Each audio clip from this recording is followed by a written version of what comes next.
Hey guys, Yard Cow here. In this video, I'm going to show you guys what a fair value gap looks like on a footprint chart. All right, so it's really interesting. You're really going to see what a fair value gap is. So right here, this is MNQ on a 1 minute time frame. Okay, we have a footprint chart on the left. We have just delta over here. On the right, we have a volume profile. Okay, so you can see right here, we have a fair value gap. All right, so your basic fair value gap. If we go over here, we could draw it. You can see it from here, from that point right there to this.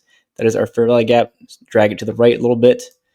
All right, so you can see our fair value gap right there. Okay, but here's what actually makes the fair value gap. This thin volume right here. You see this right here? So if we look at our volume profile, you can see this low volume node, all right? So see how there's very low volume. Look at that, it's pretty much nothing right there. It's a very low volume node. That is your fair value gap, all right? So if we go over here and we draw this, okay, we can really pinpoint, okay, where is the actual fair value gap in the, in this gap, right? So if we go over here, we grab the rectangle again, this, have it highlighted, this thin volume right here, that's your low volume node. Right there, you can really pinpoint what the actual fair value gap is. Okay, and price pulls back right into that area inside that fair value gap, right? And that's what price bounces right there. Okay, now let's go over here. Let's remove this real quick. So over here, we have another fair value gap. All right, you can see it right here. Let me grab my rectangle, take it right there to this one. It is smaller. It is a smaller gap. Okay.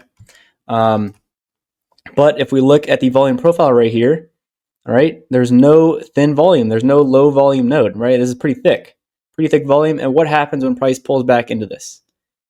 We rip right through it, right? Pull right down through it, okay? So you can see how this fair value gap right here, it's not as strong as this one, okay? And that's because that very thin volume, that low volume node, that's what makes up that fair value gap. That's what makes it strong. You can see, you can see why we pull back into that area and bounce from there, okay? So there were still, buyers defending that area right there. So that's what a fair value gap looks like on a footprint chart.